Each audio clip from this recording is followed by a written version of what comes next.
Hello and welcome back to another quick review video actually.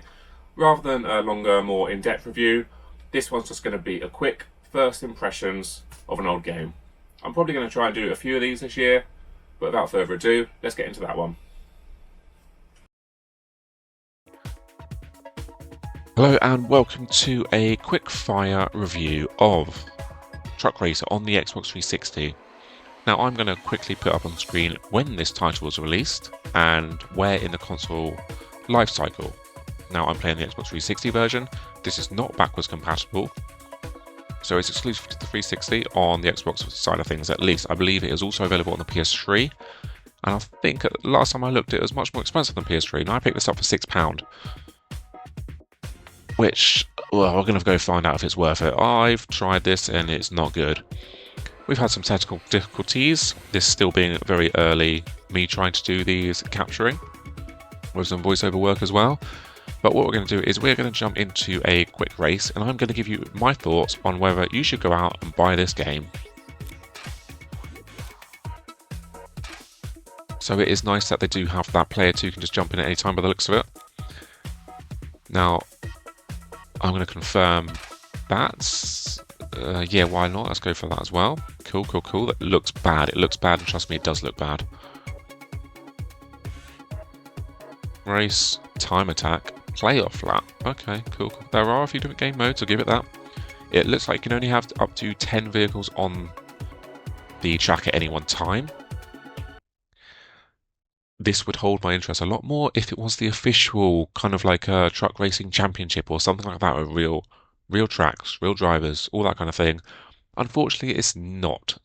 I do not believe it is anywhere near a simulation, realistic in any way, shape or form. This is much more towards your V8 Supercar Challenge game or a Motorstorm game, right? It is proper like arcade bash 'em up.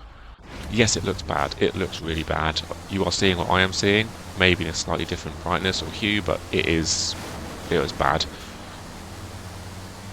I would probably rank this, assuming I've not got rose tinted glasses on, barely above a PS2 or even above a Wii.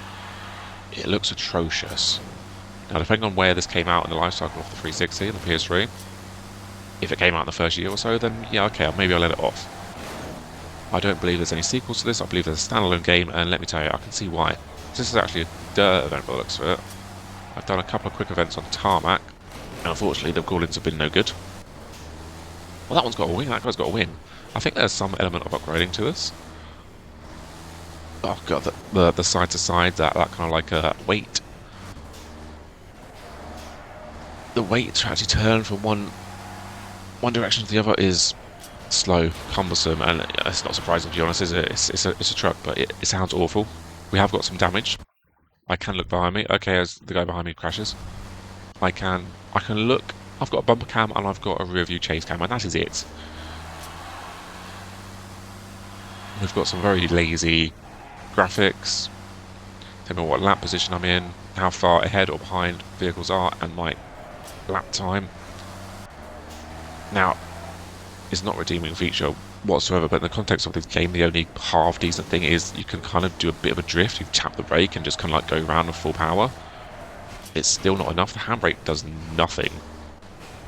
And there's also a boost, so you really know that it's a proper, true, real-to-life, realistic simulation game when there's a boost button for all, of all things. I don't know why we're getting like lens flare. Like, make your game look better before you start trying to blind me. That's another big aspect of it. I'm actually in the lead, which is incredible. But what I found is that the trucks kick up a hell of a lot of dust, and I mean a hell of a lot. Okay, really bad, yes. It obscures your screen and you cannot see, and it also means that the game doesn't run well at all. It will slow down, it will lag, it will stutter. We are not getting a smooth 30 frames throughout this experience. No, wait a minute. Children have popped in. Never mind. We'll finish the race on lap 3 and 3. Hardly concentrating, although this isn't easy. I'm going to tell you that you don't need to go and get this. This is not a hidden gem. It's not a sleeper racing game that everyone needs to go and try out. Let's not revive this. Let's not ask for another one. This is a bad game, guys. I'm glad I only spent £6 on it. It's on the shelf now for all of eternity. Oh, it looks bad and everything is bad. Achievement unlocked, incredible comeback. I think that is winning. Something like that. It's giving me a best lap. Okay, cool.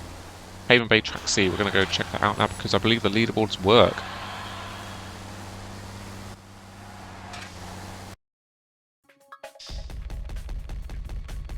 Wow, that's really annoying.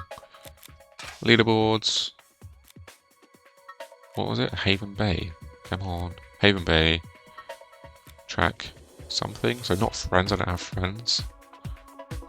Over 2,000 people have recorded a lap time on that one. There we go, track C. I am 1,483 out of 980.